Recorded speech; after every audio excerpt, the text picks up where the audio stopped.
감사합니다. 네. 오늘은 저희 교회, 제가 지금 수지 기쁨의 교회를 섬기고 있는데, 수지 기쁨의 교회 교육자와 우리 장로님 우리 몇 분이 오셨어요. 저희 교회 오신 분 한번 일어나 주시기 바랍니다. 네. 감사합니다. 네. 또 여기 보통 교회 같으면 안 오실 텐데 양형주 목사님 계신다니까 그래서 오신 것 같아요.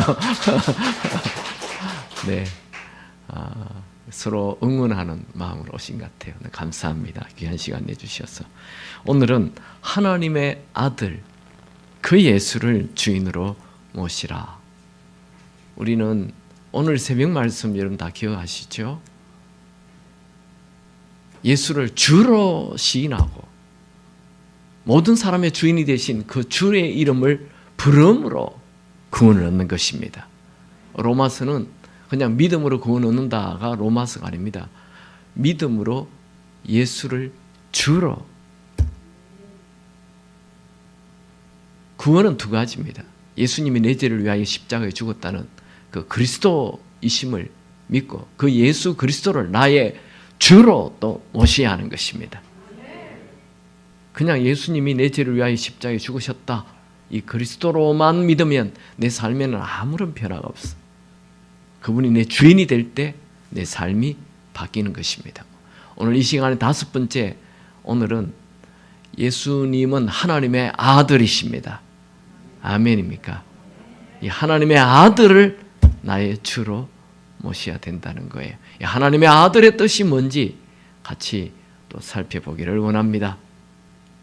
자, 우리가 방금 조금 전에 읽었던 그 너희를 불러 그의 아들이 하나님의 아들이죠. 그의 아들의 뜻이 뭐냐? 그의 아들이 예수 그리스도인데 그 아들의 뜻은 우리 주라는 거예요. 이 구절을 잘 보면 너희를 불러 그의 아들, 하나님의 아들의 뜻이 뭐냐? 그분이 예수 그리스도인데 우리의 주라는 거예요. 하나님의 아들의 뜻은 우리 주라는 것입니다. 왜요? 하나님의 아들은 온 우주 만물을 다스리시는 분이죠. 그분은 우주 만물만 다스리는 것이 아니고 이 땅을 다스리고 이 나라를 다스리고 이 교회를 다스리고 우리 가정을 다스리고 나를 다스리는 주인인 것입니다. 하나님의 아들의 뜻이 모든 것의 주인이란 뜻입니다. 예수님은 이 땅에 오시는데 그냥 하나님의 아들로 33세, 30세에 예수님으로 오시지 않았어요. 어린아이로 왔어요. 그래서 이분이 하나님의 아들인 줄 잘 모르는 거죠. 그분은 완벽한 인간이었습니다. 완전한 인간이에요. 이단은 예수님이 완전한 인간이 아니다, 이거 이단입니다. 예수님은 완전한 인간이에요. 어떤 분들은 그 교회사를 공부해 보면 예수님은 신이시기 때문에 그냥 십자가에 죽어도 하나도 아프지 않았다. 그럼 신인데 뭐가 아프냐? 그렇게 얘기하는 이단이에요. 이단이 안 되려면 예수님은 완전한 인간이 되어야 하고 완전한 신이 되어야 됩니다. 예수님 완전한 인간이셨죠. 어린아이로부터 쭉 자라고 키가 자라고 지혜가 자라고 몸이 자라고 다 완전한 인간이에요. 예수님은 목도 마르셨잖아요. 그래서 사마리아 여인에게 물을 달라 그러시고, 예수님은 또 우시기도 하셨잖아요. 나사로가 죽었을 때 슬피 우시고, 예수님도 피곤도 하셨어요. 그래서 배에 타서 곤히 주무시고. 예수님 완전한 인간이에요. 그 왜 완전한 인간이 되어야 하느냐? 여러분, 내 죄를, 우리 인간의 죄를 위해 죽어야 되는데 완전한 인간이 와야 진짜 우리의 죄가 해결되는 것입니다. 양이 대신 죽는 것은 그는 진짜 우리 죄가 해결되는 것이 아니고 예수님이 오시는 것의 그림자일 뿐입니다. 진짜는 완전한, 우리 인간이 지은 죄니까 완전한 인간이 와야 대신 죽어줄 수 있는 것이죠. 그래서 예수님은 완전한 인간이 되어야만 하는 것입니다.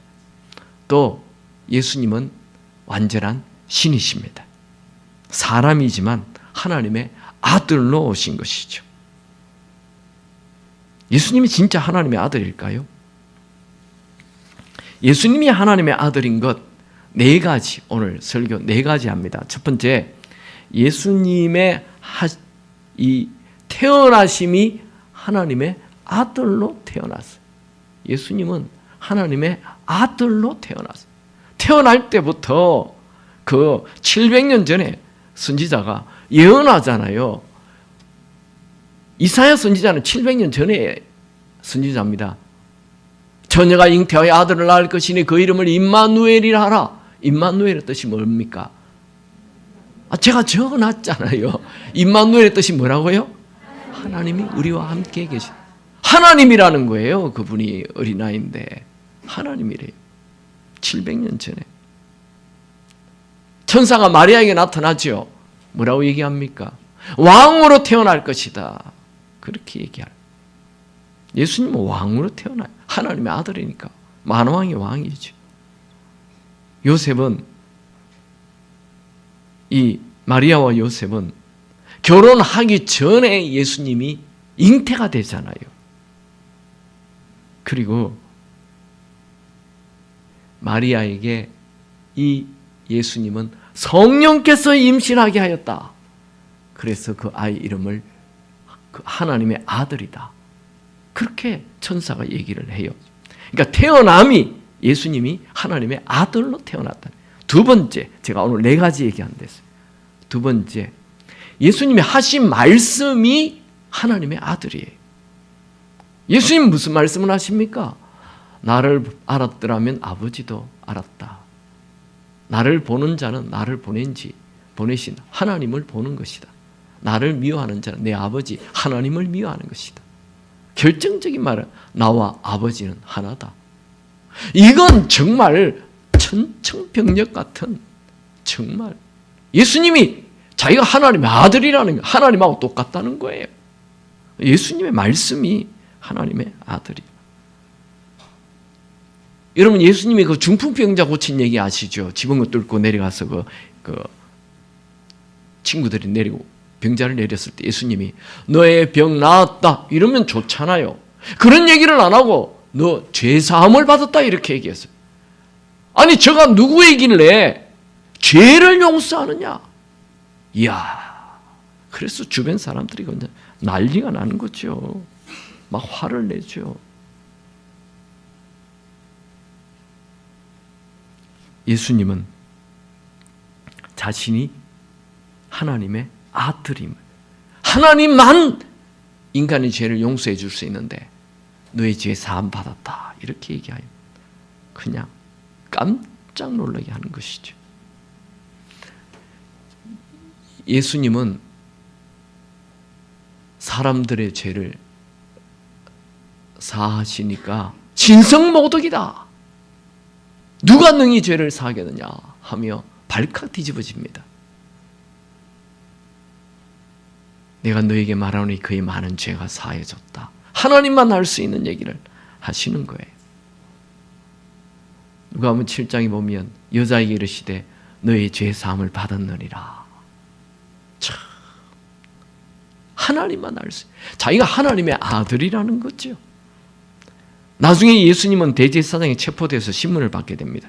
대제사장은 예수님에게 묻습니다. 네가 하나님의 아들이냐? 대제사장이 물어요. 대제사장이 다시 물어 이르되 네가 찬송 받으시의 이 아들 그리스도냐? 예수께서 이르시되 내가 그니라. 내가 하나님의 아들이다. 예수님이 하시는 말씀이, 태어남도 하나님의 아들로 태어났지만 평소에 예수님이 하시는 말씀이 다 자기가 하나님의 아들이라는 거예요. 사람이 할 수 없는 얘기를 많이 하시죠. 나는 하나님의 아들이다. 예수님이 하신 말씀. 물론 나를 믿는 자는 영원히 죽지 않는다. 이거 하나님만 할 수 있는 얘기잖아요. 내가 길이요 진리요 생명이다. 나로 말미암지 않구나. 아버지께로 갈 자가 없다. 어떻게 사람이 이런 말을 할 수 있습니까? 하나님만 할 수 있는 얘기라는. 어찌 아버지를 보여달라 하느냐? 나를 본 사람은 이미 아버지를 봤다. 이거 어떻게 사람이 이런 말을 해요? 수고하고 무거운 짐진 자들아 다 내게로 오라. 내가 너희를 쉬게 하리라. 사람은 이런 얘기 할 수 없습니다. 하나님만 할 수 있는 얘기를. 병든 자에게 나는 의인을 부르러 온 것이 아니라 죄인을 부르러 왔다. 요한복음 14장 1절 너희는 마음에 근심하지 말라. 하나님을 믿으니 또 나를 믿으라. 여러분, 우리 대통령이요, 국민 특별 담화를 한다면서 여러분들이 마음에 근심하지 마십시오. 나를 믿으십시오. 이러면 그날 TV 다 깨집니다. 지가 뭔데 내 근심까지 다 해결해 주냐. 하나님만 알 수 있는 얘기를 예수님은 계속 하시는 것입니다. 지금까지는 너희가 내 이름으로 아무것도 구하지 않았으나 구하라. 그리하면 무엇이든지 원하는 대로 주겠다. 평안을 너희가 준다. 세상이 줄 수 없는 평안 준다. 이건 다 하나님만 할 수 있는 얘기를 하십니다. 이제 마지막 세 번째, 예수님의 죽음이 하나님의 아들임을 쭉 얘기하십니다. 예수님의 죽음. 예수님의 태어나심이 하나님의 아들이고 예수님이 평소에 하시는 말씀이 하나님의 아들이고 예수님의 죽음도 하나님의 아들입니다. 예수님은 어떻게 죽습니까? 예수님은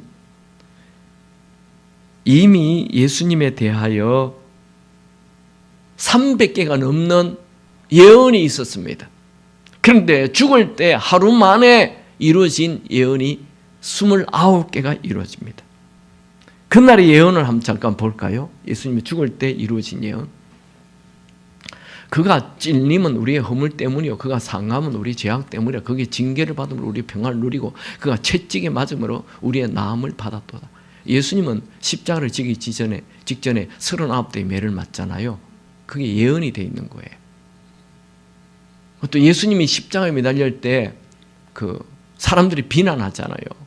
그게 시편 22편. 나는 벌레요 사람이 아니라 사람의 비방거리요 백성의 조롱거리다.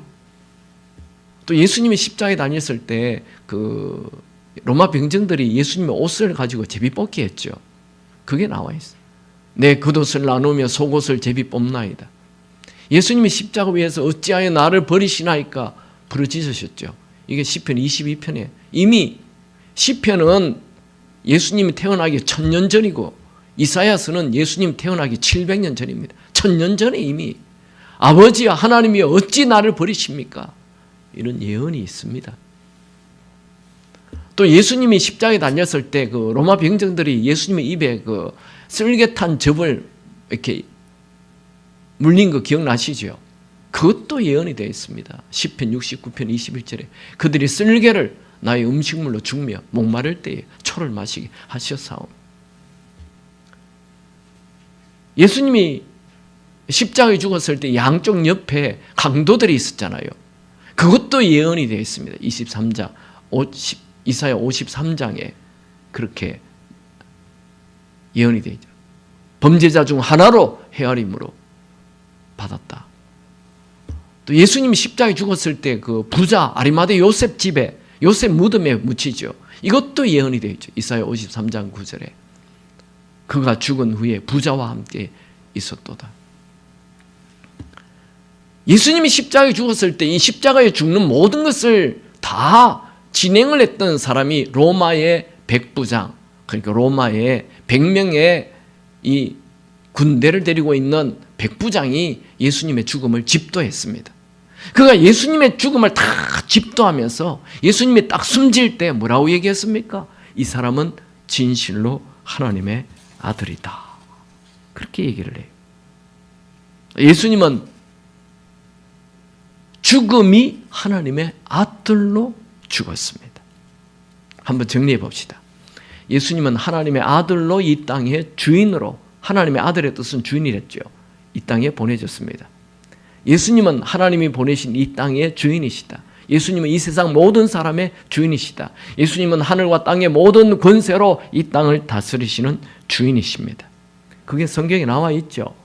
마태복음 28장 18절에 예수께서 나와 말씀하여 이르시되 하늘과 땅의 모든 권세를 내게 주시었어요. 내가 하나님의 아들이니까 내게 주셨다. 내가 모든 것의 주인이다. 자, 하나님의 아들이란 뜻이 주인이란 뜻은 잠깐 보면 예수님이 자신을 하나님의 아들이라 한 말은 예수님이 온 우주의 주인이라는 말이며 모든 사람의 주인이란 말입니다. 성경에 이렇게 나와 있죠. 로마서 1장 4절 성결의 영으로는 죽은 자 가운데서 부활하사 능력으로 하나님의 아들로 선포되었으니 하나님의 아들의 뜻은 곧 우리 주인 예수라는 것입니다. 하나님의 아들은 나의 주인이라는 뜻입니다. 자, 이제 요 등식을 우리 머리에 기억해야 합니다. 제가 이번 집회하면서 몇 가지 등식을 보여드렸죠. 죄 이꼴 뭐였죠? 나. 그거 기억이 안 나는 분들은 꼭 다시 들으시기 바랍니다. 죄 이꼴 나예요. 내가 죄인이에요. 뭐 남이 죄인이 아니라 내가 죄인이에요. 내 멋대로 사는 내가 죄인이라고요. 또 두 번째 그림, 그 동그라미 3개 기억나시죠? 네. 가운데 있는 그림은 불신자입니다. 네. 그거 아셔야 돼요. 매일 주인 바꾸면 안 돼요. 딱 예수가 주인 되어서 사시기 바랍니다. 그 사람이 진짜 예수 주인 된 사람. 이제 세 번째 그림인데 하나님의 아들 이꼴 나의 주인이라는 거. 이거 머리에 들어가야 됩니다. 그게 입력이 안 되면 성경을 아무리 읽어도 이해가 안 돼요.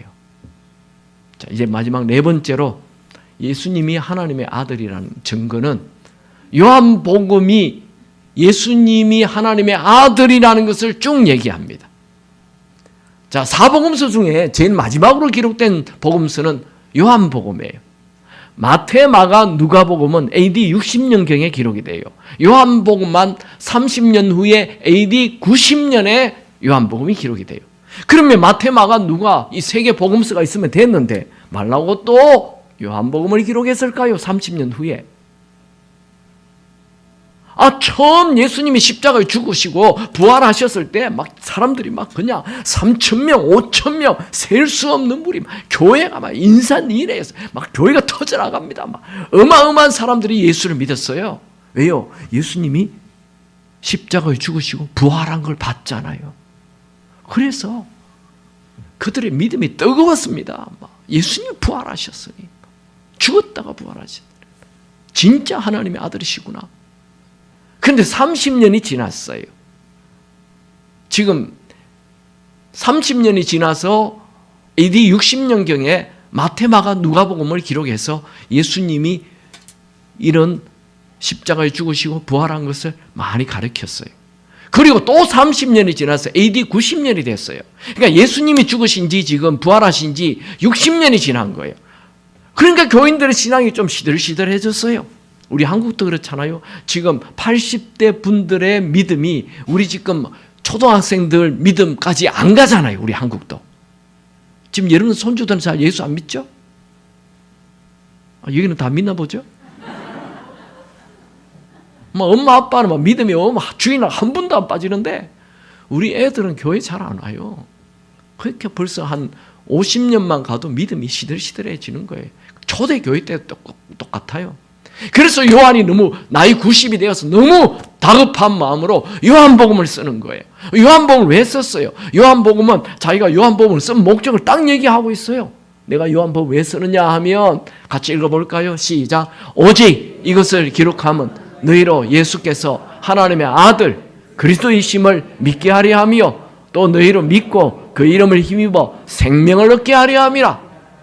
이게 생명이라는 단어는 조회라는 단어인데 목숨은 푸시케입니다. 목숨이라는 단어가 아니에요. 목숨은 80, 100년 살다가 죽는 게 목숨이잖아요. 그런데 이 생명이라는 것은 조회라는 단어는 영생을 얘기합니다. 영원히 사는 영생. 다시 얘기하면 천국을 얘기합니다. 천국에 다 가야 되겠는데 어떻게 하면 천국 가느냐? 두 가지를 할 때 천국 간다는 거예요. 첫 번째는 예수님이 하나님의 아들인 것을 믿어야 돼요. 아멘 안 합니까? 예수님이 하나님의 아들이심을 믿어야 돼요. 두 번째, 예수님이 내 죄를 위해 죽으신 그리스도라는 것을 믿어야 돼요. 이 두 가지를 믿어야 생명을 얻는다는 거예요. 그런데 우리 한국 교회는 자꾸만 예수님이 그리스도인만 얘기하는 거예요. 그거 안 된다 했죠. 제가 첫 시간부터 그거 안 된다. 이제 확실해졌습니까? 네, 여러분 지금 첫 시간부터 다 참석한 분은 그게 확실하고, 이거는 너무 불변의 진리입니다. 야, 지금까지 내가 너무 잘못 믿었네. 이게 이제 확실히 됐어요. 그게 안 되는 분은 다시 들으시기 바랍니다. 꼭 들으세요. 저는 여러분들이 다 천국 가기 원합니다. 우리 천국에서 만납시다. 네, 이 두 가지가 안 되면 천국 못 옵니다. 네, 뭐 다른 목사님이 어쩌고 필요 없습니다. 성경 말씀보다 높은 권위 없어요. 네, 말씀이 제일 중요해요. 신학 박사 필요 없어요. 박사 뭐예요? 말씀을 안 보는데 말씀. 분명히 나와 있어요. 예수님이 하나님의 아들인 것과 그리스도의 심을 믿어야 생명을 얻는다. 아멘입니까? 자, 요한복음 왜 기록했습니까? 이 두 가지를 얘기하려고 기록하는 거예요. 예수님이 하나님의 아들인 것과 그리스도인 것.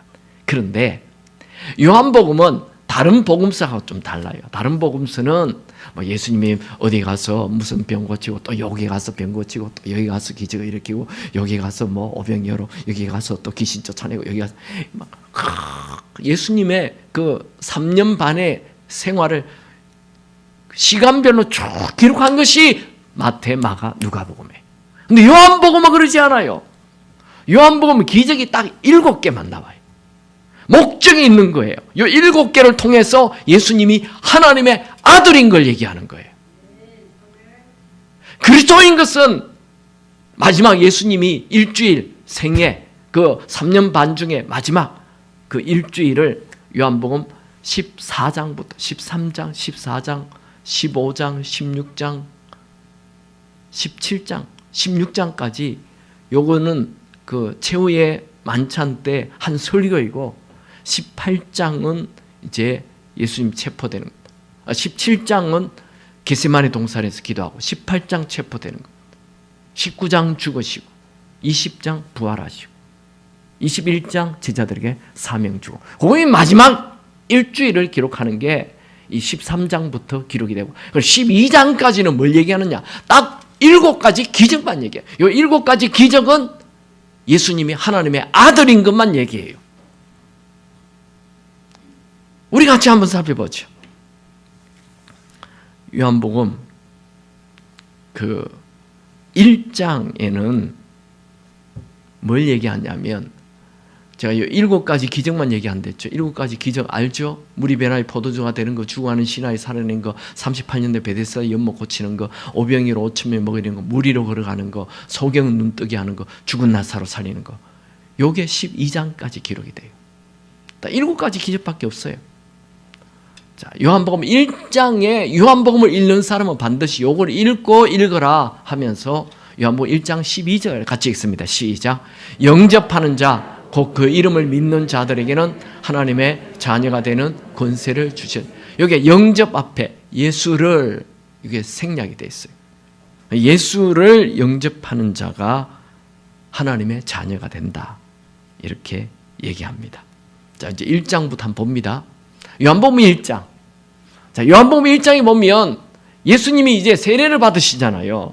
세례 요한에게. 세례를 받았을 때 세례 요한이 예수님을 보고 뭐라고 말씀하십니까? 시작. 내가 보고 그가 하나님의 아들이심을 증언하노라 하니라. 이 사람 하나님의 아들이야. 세례 요한이 요한복음 1장에 얘기하는 거예요. 그리고 요한복음 1장에 또 한 사람 후반부에 또 나오죠. 누가 나옵니까? 나다나엘이 나오잖아요. 나다나엘이 예수님이 너를 그 나무 아래 있을 때가 이미 봤다. 이런 얘기할 때 깜짝 놀라잖아요. 너에게는 간사함이 없다. 또 깜짝 놀라잖아요. 그래서 나다나엘이 뭐라고 예수님에 대하여 얘기합니까? 당신은 하나님의 아들이요. 당신은 이스라엘의 임금이로소이다. 하나님의 아들 이꼴 임금이라는 단어와 같이 사용이 되고 있죠. 그러니까 요한복음 1장에는 예수님이 하나님의 아들이라는 것을 세례 요한과 나다나엘을 통해서 얘기하는 게 요한복음 1장에 기록이 돼요. 요한복음 2장에는 이 첫 번째 기적이 나오잖아요. 첫 표적. 같이 읽을까요? 그 기적이 일어났을 때 사람들이 물이 변화의 포도주가 됐어요. 그걸 보고 기록된 거예요. 같이 읽습니다. 시작. 예수께서 이 첫 표적을 갈릴리 가나에서 행하여 그의 영광을 나타내심에 제자들이 그를 하나님의 아들로 믿으니라. 이게 생략이 돼 있어요. 하나님의 그를 믿으니라. 거의 뭘 믿어요? 그가 하나님의 아들인 걸 믿은 거예요. 그런데 이 앞에 보면 표적이라고 돼 있어요. 물이 변하여 포도주가 된 것을 보고 우와 기적이네 이렇게 안 하고 표적이라 했어요. 여러분 기적과 표적이 뭐가 다릅니까? 기적은 인간이 할 수 없는 어떤 놀라운 어메이징한 사건이 일어날 때 우와 기적이네 이렇게 하잖아요. 근데 표적과 기적은 좀 달라요. 표적은 이 기적을 보니까 이분이 하나님의 아들이네. 이게 표적입니다. 표적은 사인이에요. 이게 차 운전해서 오셨죠? 차 운전해서 올 때 큰 도로에 갑자기 빨간불이 탁 섰어요. 빨간불이 켜지면 그 빨간불은 사인이잖아요. 표적이잖아요. 빨간불이 나타나면 어떻게 됩니까? 서야죠. 그런데 여러분이 빨간불이네 하고 쭉 가면 어떻게 됩니까? 죽는 겁니다. 여러분이 성경을 읽으면서 하나님의 아들이네, 하나님의 아들 하면 제가 머리에 뭐가 생각이 나야 된다고요? 나의 주인. 나의 주인. 하나님의 아들이네. 이러면 안 됩니다. 하나님의 아들 하면 나의 주인. 하나님의 아들의 뜻이 뭐라고요? 나의 주인이에요. 나의 주인. 그래서 이 물이 변하여 포도주가 되는 이 표적을 보고 제자들이 예수님을 하나님의 아들로 믿었다는 것입니다. 요한복음 3장을 봅시다. 요한복음 3장은 굉장히 중요한데 왜 중요하냐면 니고데모가 와가지고 어떻게 해야 거듭나느냐, 어떻게 해야 천국 가느냐 이렇게 물었잖아요. 여기에 대한 대답입니다. 그러면 우리가 교회 다니는 사람 치고 요한복음 3장 16절을 암송 안 하는 사람 없죠? 다 외웠죠? 하나님이 세상을 이처럼 사랑하사 독생자를 주셨으니 누구든지 예수 믿으면 멸망하지 않고 영생을 얻으리로다. 요한복음 3장 16절 많이 했죠? 그래가지고 여기 이 구절 때문에 우리가 지금 다 망하게 생겼다는 거예요. 다 지옥 가게 생겼어요. 그냥 믿기만 하면 천국 간다 이렇게 설명을 하잖아요. 믿기만 하면 성경에 나와 있잖아. 세상 누구든지 저를 믿는 자마다 영생을 얻는다. 여러분 성경 구절 한 구절만 탁 갖다 대가지고 얘기하는 사람들 주로 누구죠? 이단들이에요. 이단들. 이 한 구절만 보면 안 돼요. 자 여기 보면 독생자가 누굽니까? 17절에 하나님이 그 아들, 그 독생자는 하나님의 아들입니다. 그 아들을 세상에 보내신 것은 세상을 심판하려 아니하며 그로 말미암아 세상이 구원받게 하려 합니다. 그 아들로 말미암아 우리가 구원받는 거예요. 그 아들의 뜻이 뭐라고요? 내 주인이 되어야 구원받는다. 그거 진짜 목사님이 만들어낸 얘기 아닙니까?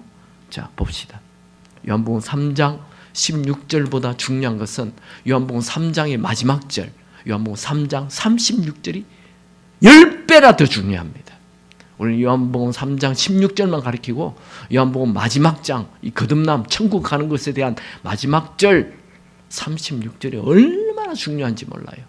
자, 36절 앞에 35절에 이 예수님이 하나님의 아들의 뜻이 뭔지 딱 나와 있어요. 같이 읽습니다. 요한복음 3장 35절 시작. 아버지께서 아들을 사랑하사 만물을 다 그의 손에 주셨으니. 여기 아들에게 뭘 줬다고요? 만물을 다 줬어요. 그러니까 아들은 무슨 뜻입니까? 주인이란 뜻이죠. 자, 이제 이 하나님의 아들이 주인이란 뜻이 3장 36절에 딱 나와 있습니다. 같이 읽습니다. 이 구절 진짜 여러분 요한복음 3장 16절 외운다면 요한복음 3장 36절은 꼭 외우시기 바랍니다. 시작. 아들을 믿는 자에게는 영생이 있고 아들에게 순종하지 아니하는 자는 영생을 보지 못하고 도리어 하나님의 진노가 그 위에 머물러 있느니라. 제가 얘기해 보겠습니다. 하나님의 아들을 믿는 자에게는 영생이 있고 아들에게 순종하지 아니하는 자, 순종 안 하면 뭐가 된다고요? 영생 없다. 지옥이다 이 말 아닙니까? 하나님의 진노 있다. 그 지옥이라 이 말이죠. 하나님의 아들에게 순종 안 하면 지옥이래요. 하나님의 아들이 뭐길래? 주인이니까. 이제는 하나님의 아들의 뜻이 뭔지 분명히 해주셨죠? 그분이 주인이에요. 주인에게 순종 안 하면 지옥이라고요. 여러분이 교회 오래 다녔다, 교회 목사다, 선교사다, 중요하지 않아요. 그분이 내 주인이 안 되면 나는 지옥입니다. 다 복창합시다. 예수님은 나의 주인이십니다. 그러니까 아들의 다스림을 받아야 돼요. 여러분, 혈기대로 살지 않기 바랍니다. 제가 그런 얘기 했죠. 맨날 부부싸움 하면 안 된다 했죠. 네. 맨날 부부싸움 하면 내가 혈기 부리는 거잖아요. 그 예수님의 다스림이 없잖아요. 그러니까 지옥이라고요. 이걸 우습게 여기지 마십시오. 그냥 내가 죽어야 된다니까. 이 성경은 전부 다 내가 죽는 거예요. 전부 다. 여러분, 예수 믿는 순간 우리 뭐 합니까? 제일 먼저 예수 믿으면, 예수 믿는다는 표시가 뭐죠? 세례 받잖아요. 세례가 뭐예요? 물에 빠져 죽는다니까요. 우리가 그 장로교에서 물 하나 콕 찍어가지고 이렇게 해줘. 그거 그냥 안 했으면 좋겠어요. 그러니까 이건 세례가 그냥 이래 한번 했는가 봐. 그거 아니라니까요. 세례는 그냥 물에 푹 빠지는 거예요. 제가 많은 사람이 있으면 좀 더 오래 있어야 돼. 안 나와야 돼. 완전 죽어야 돼. 완전 죽을 때까지 그냥. 그 세례는 내가 죽는 걸 얘기하고 다시 나올 때 예수와 함께 사는 게 세례예요. 그게 예수님이 만들어 놓은 거예요. 다 물과 성령으로 세례를 받으라 했잖아요. 세례 받아야 돼요. 우리 아들에게 순종 안 하면 안 돼요. 자, 4장 봅시다. 요한복음 4장. 갈릴리에서 예수님이 이제 이 두 번째 기적을 일으키잖아요. 그것도 사인이라 그랬어요. 표적이라 했어요. 요한복음 5장. 요한복음 5장에는 38년 된 환자. 요한복음 4장은 그 왕의 신하의 아들을 고친 것이고, 요한복음 5장은 이제 이 38년 된 환자를 고치는데 꼭 안식일 날 고치셨다. 아니, 38년 동안 이 베데스다 연못에 한 환자 38년이나 병들어 있었는데 토요일 날 고치면 안 돼요. 안식일 지나고 고치면 안 돼요. 주일 지나고 고치면 안 돼요. 주일 전에 고치면 안 돼요. 왜 하필 안식일날 꼭 고쳐요? 그래서 막 그 바리새인들하고 안식일날 고쳤다고 막 난리잖아요. 그래서 예수님 뭐라고 얘기합니까? 아버지가 일하니 나도 일한다 하며 아버지, 하나님을 아버지라고 얘기해요. 그게 요한복음 5장 17절입니다. 유대인들에게 하나님을 아버지라 얘기하는 거, 이거는 신성모독입니다. 하나님이 내 아버지면, 그럼 자기가 하나님의 아들이고, 하나님의 아들이면, 하나님, 이 사람에게 또 엄마가 있어요? 하나님에게 부인이 있어요? 이거 아주 신성모독입니다. 십계명에 걸리는 거죠. 그런데 예수님은 드디어 자기가 하나님의 아들인 것을 쭉 얘기를 합니다. 아들이 아버지께서 하시는 일을 보지 않고는 아무것도 스스로 할 수 없다.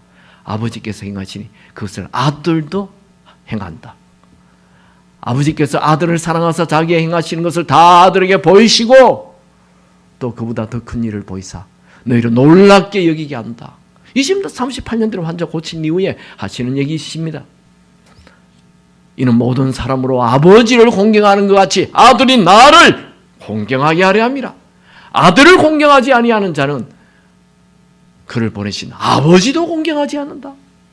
내가 진실로 너희에게 이르노니 내 말을 듣고 나 보내신 이를 믿는 자는 영생 없고 심판에 이르지 않냐고 사망에서 생명으로 옮겼다. 이 요한복음 좀 전에 그 5장에 쭉 예수님이 하신 말씀이 있잖아요. 이거 요한복음 5장에는 우리가 잘 아는 대로 이 38년 된 환자를 고친 기적은 1절에서 8절까지밖에 없어요. 그 후에 요한복음 5장 9절에서 54절까지 쭉 길게 설교를 해요. 뭘 얘기한다고요? 내가 하나님의 아들이라는 거예요. 하나님이 내 아버지라는 얘기를. 요한복음 5장에는 아버지를 15번 말씀하시고 자신이 하나님의 아들이라고 10번 얘기해요. 그러니까 앞에 나오는 38년 된 환자를 고친 것은 믿기예요. 그건 그렇게 중요하지 않아요. 그 베데스다 연못에 38년 된 환자 고친 게 중요한 메시지. 그거는 그냥 내가 하나님의 아들이라는 것을 얘기하기 위한 믿기예요. 정말 중요한 메시지는 요한복음 5장 9절에서 마지막 절까지 자신이 하나님의 아들인 것을 얘기하는 것이죠. 요한복음 6장을 봅시다. 요한복음 6장에는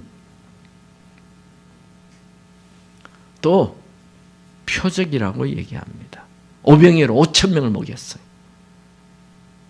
사람들이 예수께서 행하신 이 표적을 보고 이는 참으로 세상에 오실 그 선지자라. 표적이라는 것은 이 기적을 행한 분을 보니까 하나님의 아들이라는 말이죠. 예수님은 오병이어 기적 이후에 하나님의 아들을 믿는 자는 영생을 얻는다 말씀하십니다. 내 아버지의 뜻은 아들을 보고 믿는 자마다 영생을 얻는 것이다. 나를 하나님의 아들로 믿는 자마다 영생을 얻는다. 이야, 이게 예수를 믿는다 했는데 뭘 믿어요? 예수님이 하나님의 아들인 걸 믿어야 되는 거예요. 아직 예수님은 십자가에 죽지 않았어요. 구세주가 아니에요. 예수님을 구세주로 믿는 자가 영생 얻는다 하지 않고 예수님을 하나님의 아들로 믿는 자가 영생 얻는다. 요한복음 6장에서 그렇게 얘기를 합니다.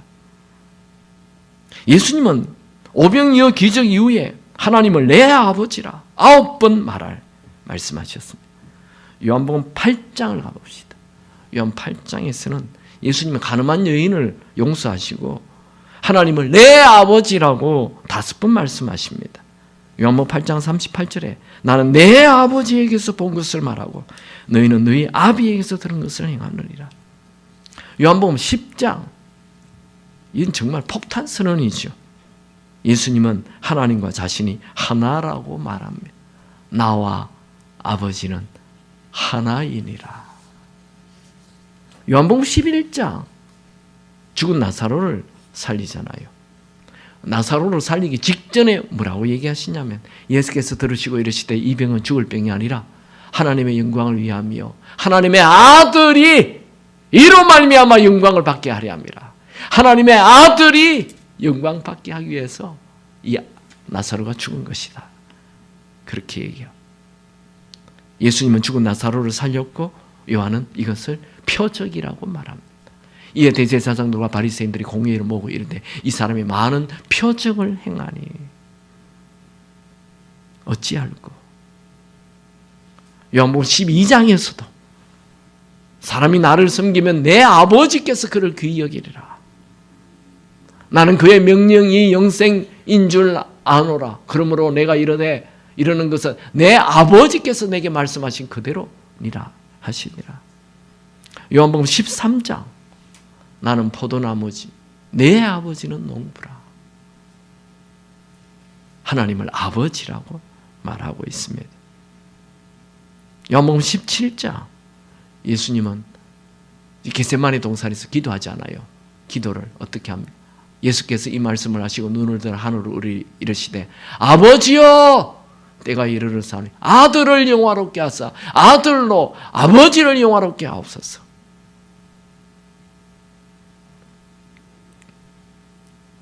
요한복음 17장 2절에는 아버지께서 아들에게 주신 모든 사람을 영생을 주게 하시려고 만민을 다스리는 권세를 아들에게 주셨음이로소이다. 예수님이 하나님 아들로 주인이란 얘기를 요한복음 17장에서도 하십니다. 요한복음은 철저히 예수님이 하나님의 아들임을 말하고 있고 또 하나님의 아들의 뜻은 모든 것을 다스리는 주인이라는 것을 말씀하고 있습니다. 그것을 빼면 요한복음의 핵심을 빼고 우리가 지금 요한복음을 읽고 있는 것입니다. 요한복음의 핵심은 요한복음을 왜 기록했다고요? 예수님이 하나님의 아들이심을 얘기하기 위하여 요한복음을 기록한 것입니다. 그래서 하나님의 아들 빼면 요한복음을 지금 잘못 읽고 있는 거예요. 요한복음을 읽을 때는 예수님이 하나님의 아들이시고 야, 이 기적 보니까 예수님이 하나님의 아들이시고 야, 예수님이 하나님을 아버지라 하네. 야, 예수님이 자기가 하나님의 아들이라고 말씀하네. 지자들은 다 예수님을 하나님의 아들로 믿었네. 왜 이렇게 요한은 예수님을 하나님의 아들이라고 자꾸 얘기합니까? 예수님이 하나님의 아들, 즉 나의 주인이 안 되면 영생이 없기 때문에 끝없이 예수님은 하나님의 아들이라고 요한은 말하고 있습니다. 여러분, 초대교회의 신앙 고백과 오늘날 2000년 후에 우리의 신앙 고백이 똑같아야 됩니다. 만약에 다르다면 우리 신앙은 지금 틀려진 거예요. 2000년 흐르면서 우리 신앙이 변질된 거예요. 초대교회 신앙 고백과 오늘 신앙 고백이 똑같아야 됩니다. 자, 초대교인들은 어떻게 신앙 고백을 했어요? 자기들끼리 만나면 이렇게 무슨 표를 그렸죠? 물고기 표를 그렸어요. 그게 그들의 신앙 고백이었어요. 자, 왜냐하면 자기들끼리 어디 만나자 이럴 때 장소가 알려지면 로마 군인들을 다 체포해서 다 죽였잖아요. 제가 얘기했죠. 그 주의 이름을 큐리오스라고 부르면 다 죽였다고. 그렇게 얼마나 무섭습니까? 그래서 만날 때 너 예수 믿어? 안 믿어? 이런 거 말을 하면 말이 흐르잖아요. 그래서 서로의 물고기표를 씩 그리는 거예요. 그러면 너 예수 믿구나. 그래, 우리 어디서 만난다. 그러면 다 거기 가서 이제 모이는 거예요. 이 물고기표가 그들의 신앙 고백이었습니다.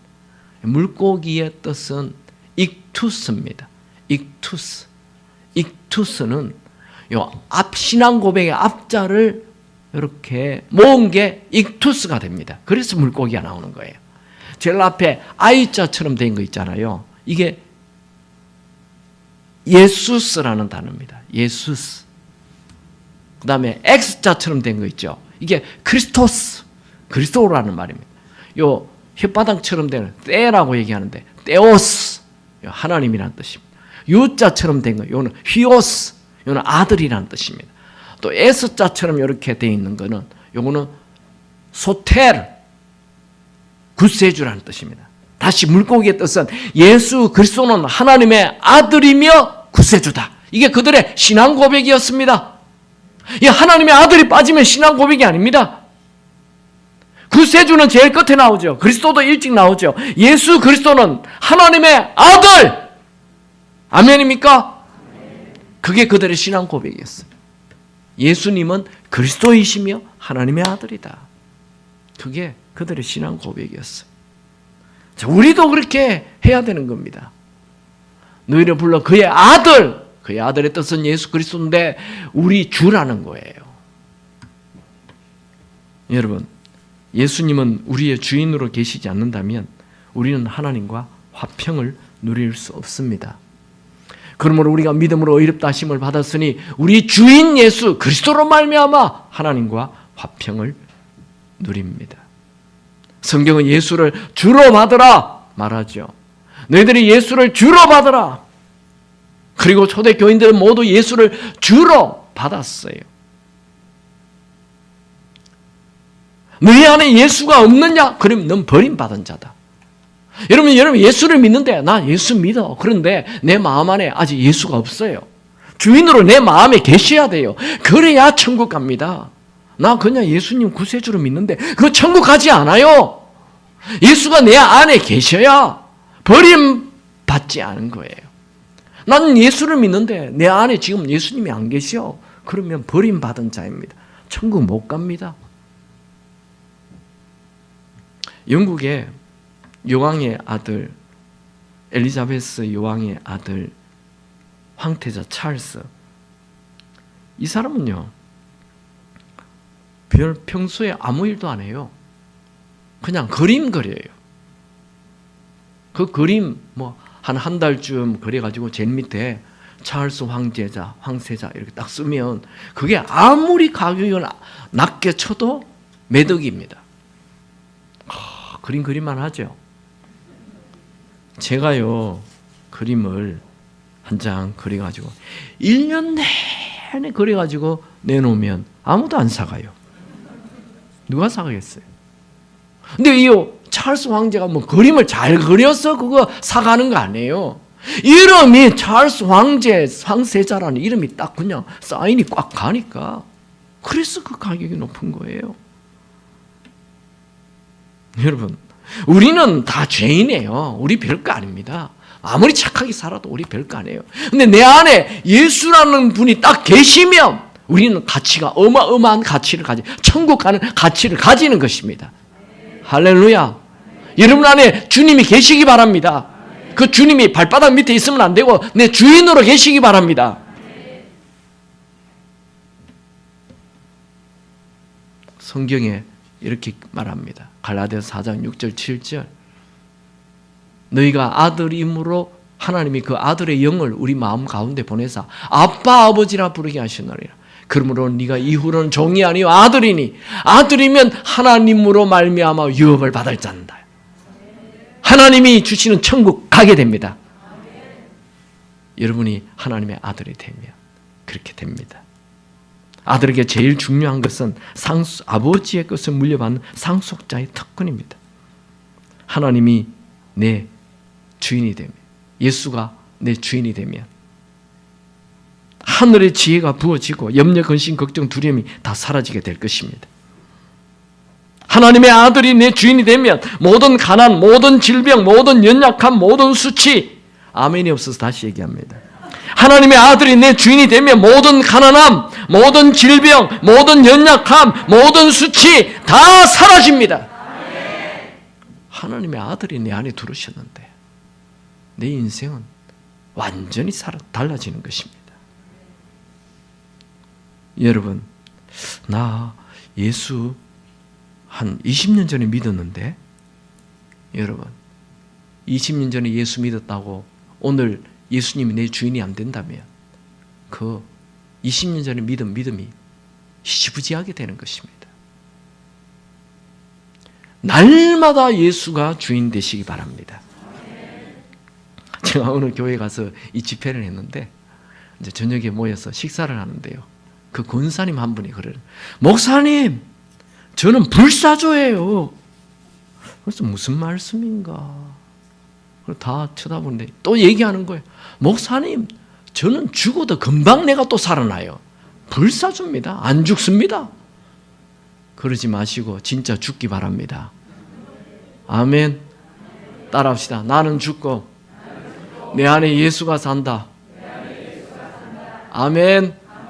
나는 죽으시기 바랍니다. 나는 죽어야 됩니다. 난 죽어야 돼요. 난 날마다 죽고 내 안에 예수가 살아야 됩니다. 예수를 믿는다 하지만 내가 펄펄 살아있으면 예수 믿는 게 아닙니다. 나를 믿는 거죠. 내 돈을 믿는 거죠. 내 실력을 믿는 거죠. 여기는 뭐 제가 보니까 다 5학년 정도 돼 보이기 때문에 뭐 미모를 자랑하는 분은 없겠지만 요새 젊은 애들이 막 다 여기에 깎고 저기 깎고 앞트임 뒷트임 뭐 이런 거 다 해가지고 뭐 자기 미모를 엄청 자랑을 해요. 그거 5학년만 되면 다 없어집니다. 미모, 우리 미모는 다 갑니다. 저도 2학년 때 팽팽했어요. 여러분, 제가 어제까지만 해도 왕눈깔이 사탕 여기 한 거 해가지고 야, 내가 얼마나 부자인 줄 아냐? 지금 생각해보니 정말 철없었던 어린 시절, 그 왕눈깔이 사탕은 언제 다 사라지는데, 여러분이 가지고 있는 거 그거 천국 가는데 도움 안 됩니다. 그거 믿고 살지 마십시오. 곧 죽습니다. 한번 따라합시다. 나는 곧 죽는다. 안 따라해도 죽어요. 따라하세요. 다시 한번 합니다. 나는 곧 죽는다. 우리 손금 사이에 죽음이라는 단어가 뿔뿔 기어다닙니다. 우리 호주머니에 죽음이라는 단어가 붙잡힙니다. 우리 눈에 죽음이 보입니다. 여러분 지금 나이가 몇 학년이에요? 여러분 나이 친구들 다 죽은 사람 많습니다. 내가 살아있는 거 너무 당연히 여기지 마십시오. 저는 우리 친구 목사님 카톡방이 있습니다. 그 뭐 겨우 6학년 조금밖에 안 되는데도 벌써 무슨 목사님 죽었습니다. 아유, 우리 동기들 죽었다고 많이 뜹니다. 6학년밖에 안 되는데도 우리 인생 곧 끝납니다. 제발 여러분의 실력, 여러분의 능력, 여러분의 건강, 여러분의 자녀 믿지 마시고 심지어 여러분의 남편, 여러분의 아내 믿지 마시고 예수를 믿으시기 바랍니다. 말은 예수 믿는다 하면서 늘 자기를 믿고 자기 남편 믿고 돈 믿고 회사 믿고 돈, 회사 다 순식간에 날아갑니다. 여러분, 우리의 죽음이 코앞에 있습니다. 아멘입니까? 그렇게 노후 준비는 그렇게 잘한다면서요. 사람마다 노후 준비해야 된다고 난립니다. 노후 준비보다 더 중요한 것은 사후 준비입니다. 죽음 이후 여러분 어디 가시려고 그럽니까? 죽음 이후 영원을 어디서 보내시려고 그러십니까? 죽음 이후 영원을 어떻게 보내시려고 그러십니까? 그분이 내 주인이 안 된다면 나는 지금 죽음 이후 대책이 하나도 없는 사람입니다. 그분이 주인 되시기 바랍니다. 지금 귀에 있을 때 그분을 주인으로 모시기 바랍니다. 그분을 주인으로 모시면 이 땅의 삶의 모든 것은 보너스로 하나님이 부어주실 것입니다. 이건 실화입니다. 피처 제럴드라는 통일 아일랜드 수상이라는 사람입니다. 이 사람은 정치가이기도 하지만 대단한 부자였습니다. 그런데 이 사람은 평소에 엄청난 미술품을 모집했습니다. 취미가 미술품 모집이었어요. 그가 그렇게 된 이유가 있어요. 그는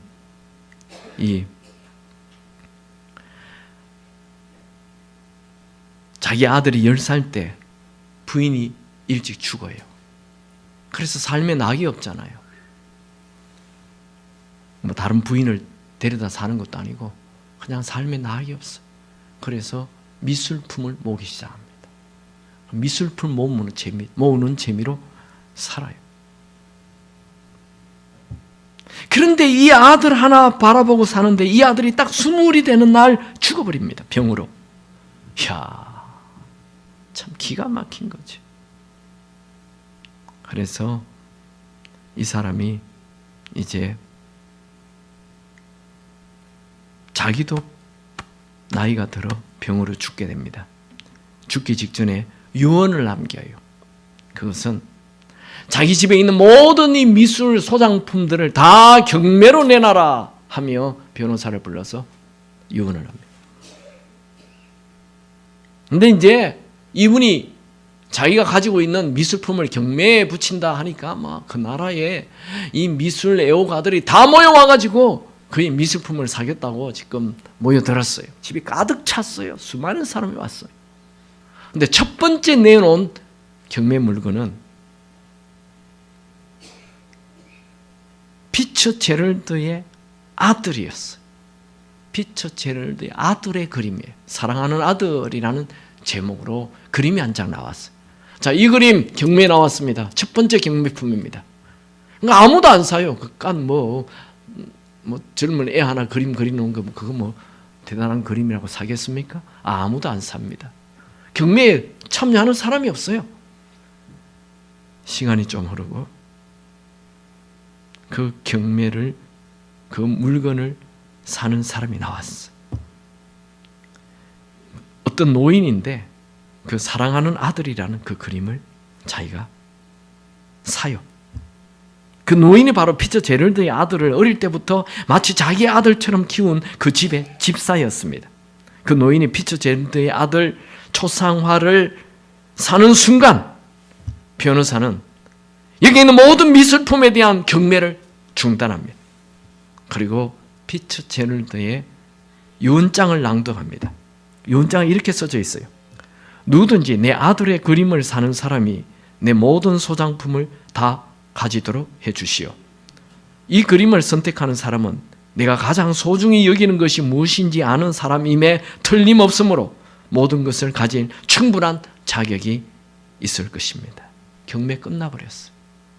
이 노인에게 그 많은 어마어마한 수천억 대의 경매 물건들이 다 그 노인에게 가버렸습니다. 참 재미있는 그런 일화죠. 여러분,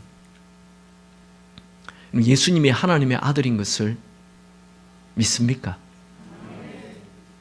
그 아들을 여러분 마음에 모시면 여러분은 하나님께서 하나님의 아들을 주인으로 모신 자에게 하나님의 모든 것을 부어주실 것입니다. 예수님이 약속하셨잖아요. 내가 온 것은 양으로 생명을 얻게 하고 더 풍성히 얻게 하려 함이라. 여러분들은 예수님을 하나님의 아들로 모시고 다 천국 가시길 축원합니다. 제가 재밌는 예를 하나 들어보죠. 우리 제일 앞에 계시는 장로님, 죄송하지만 한 분요 좀 나와 보시기 바랍니다. 잘 보이는데요. 여기 있어 주시죠. 죄송합니다. 네. 저 장로님에게 이 찬송가를 드리는데 제가 쓰는 볼펜을 이 찬송가에 넣었어요. 이렇게 장로님은 찬송가를 받았죠. 근데 그 안에 뭐까지 받았습니까? 볼펜. 굉장히 재밌는 영화고요. 장로 수고하셨습니다.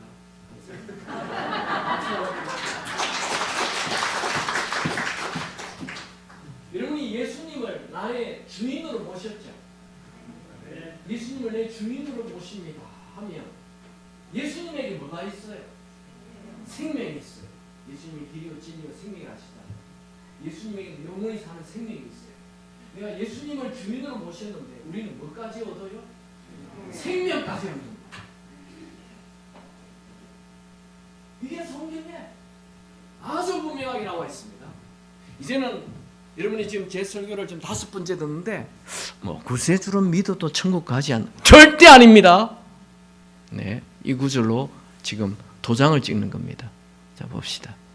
요한일서 5장 11절 12절 PPT 띄워주시고 다 같이 읽습니다. 시작.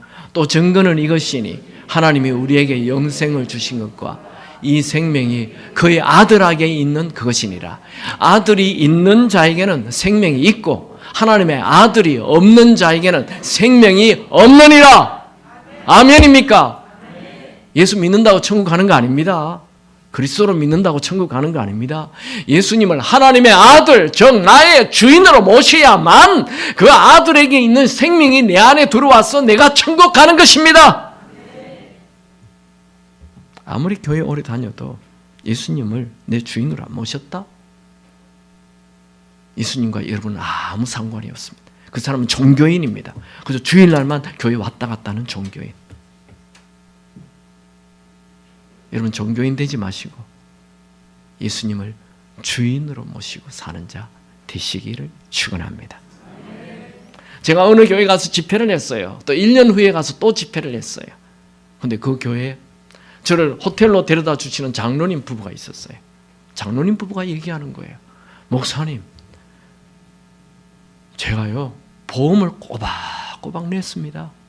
근데 어느 날 보험 해지라 그러더래요. 막 깜짝 놀랐대요. 화가 나더래요. 보험금을 또박또박 그냥 몇십 년 동안 넣었는데 갑자기 보험 해지. 그게 누군 줄 아세요? 목사님이에요. 제가 왜요? 제가 이 교회 수석 장로로서 그냥 우리 부부가 얼마나 교회 열심히 막 섬겼는지 몰라요. 천국 가려고 그렇게 열심히 천국 가려고 막 이 중소기업 사장을 하는데 그 바쁜데도 그냥 다 팽개치고 교회에 새벽같이 와가지고 열심히 교회를 섬겼는데 목사님이 천국 못 간다 그랬대. 깜짝 놀랐대요. 자기 부부가. 그날로부터 우리 부부 사이에 천국이 시작됐습니다. 너무 놀래가지고 그날 저녁에 집에 와서 예수님을 두 부부가 다 예수님을 주인으로 모셨대요. 그랬더니 우리 집에 천국이 시작이 됐어요. 1년 됐어요. 나 예수 믿은 지 1년 됐어요. 수석 장로님이. 자기 예수 믿은 지 1년 됐대요. 이게 오래 교회 다녔다 중요하지 않아요. 여러분, 예수를 주인으로 모시는 그날부터 진짜 예수를 믿는 것입니다. 제가 우리 교회에서 이런 설교를 자주 합니다. 근데요, 중고등학생들 사이에 자기들도 셀을 하거든요. 중고등학생들이 셀을 해요. 쉽게 얘기하면 구역 예배를 하는 거예요. 모여서 이제 설교 말씀 듣고 자기들끼리 하는 얘기가 제 귀에 들려요. 뭐라고 얘기하느냐면 애들이 저끼리 중학생, 고등학생이에요. 나 예수님이 내 죄를 위해 죽은 거는 믿겠는데 주인은 안 되겠어. 자기들끼리 그런 얘기를 해요. 주인으로 모시면 나 안 돼. 난 아직 예수님을 주인으로 못 모셨어. 정직한 고백입니다. 주인으로 안 모셔진다는 거예요, 아직. 그러니까 주인으로 너 그러면 예수 믿는 거 아니야. 너는 기독교 문화를 알 뿐이야. 예수 믿는 건 아니야. 여러분 아들, 딸 중에도 예수를 그저 구세주로만, 내 죄를 위해 죽어주신 분, 구세주로만 믿으면 소용없다니까요. 아무 상관이 없어요. 여러분하고 예수님하고, 여러분 아들, 딸이 예수님하고 아무 상관이 없어요. 딱 주인으로 모셔야 주인의 다스림을 받잖아요. 주인의 인도함을 받아요. 주인의 이끄심을 받아요. 내일 새벽 예수를 주인으로 모시면 무슨 일이 일어나는지를 쭉 얘기합니다. 내일 새벽 꼭 나오시기 바랍니다. 제가 어느 선교단체 가서 선교 후보생들에게 잠깐 위로를 하고 선물을 좀 드리고 막 나오려고 그랬는데 한 40명 모였어요. 근데 그 리더되는 그 목사님이 얘기하는 거예요. 목사님 이왕 오셨는데 이분들에게 내일 모레 곧 이제 선교지로 떠나는 이 선교사 후보생들에게 한마디만 해달래요. 그래서 제가 네, 한마디 하라고요? 네, 한마디 하죠. 여러분, 지금 이제 선교지로 가려니까 두렵죠? 아이고, 선교 후원은 얼마나 모아야 되나? 아이고, 우리 아들, 딸, 그곳에 학교는 어디 보내나? 내 짐은, 한국에 있는 짐은 어떻게 보내나? 아이고, 이게 남아있는 우리 부모님은 어떡하나? 참, 걱정 많으시죠? 네. 여러분, 제가 딱 한마디만 하겠습니다. 여러분 선교 떠날 때 여러분이 앞장서서 걱정하고 염려하고 하지 마시고 예수님을 앞에 딱 모십시오. 그리고 예수님 뒤를 쫄쫄 따라가십시오. 그럴 때는 다 기립박수를 했습니다. 여러분 인생 고통스럽게 살지 마시고 그 초라한 인생 그만 사시고 그 비참한 인생 그만 사시고 예수님을 주인으로 모시고 여러분 평안한 인생 사시기 바랍니다. 아무 염려, 근심, 걱정 없는 인생 사시기 바랍니다. 기쁨이 샘솟는 인생 사시기 바랍니다. 춤추는 인생 사시기 바랍니다. 예수님은 이 땅에 왕으로 오셨어요. 임금으로 오셨어요. 왕이 나셨도다. 왕이 나셨도다. 그런데 예수님은 한 번도 왕이 된 적이 없어요. 그 어느 장소에 가서 내가 왕이다 하신 적이 없어요. 어느 나라도 다스리지 하다못해 조그만 동네 하나 다스리지 않았어요. 그러면 예수님은 거짓말입니까? 이 예언이 틀렸습니까? 예수님이 왕으로 오셨다면서요. 무엇의 왕입니까? 예수님은 나의 왕이 되시길 원하십니다. 아멘. 한번 따라합시다. 예수님은 나의 왕이십니다. 우리 옆에 있는 악수합시다. 당신의 왕은 예수님이십니다. 아멘. 아멘.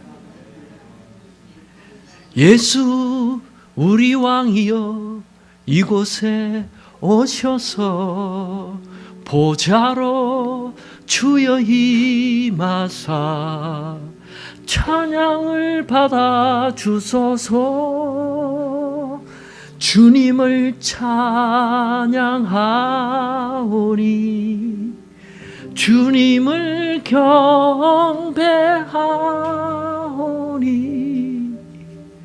뭐가 안 맞아가지고 계속 못해. 네, 예수님은 우리의 왕으로 오셨습니다. 나의 왕이십니다. 왕을 얻으면 모든 것을 얻는다. 여러분이 예수님을 왕으로 모시면 예수님이 가지고 계시는 모든 것을 다 얻게 될 것입니다. 우리 한번 주여 외치고 기도합시다.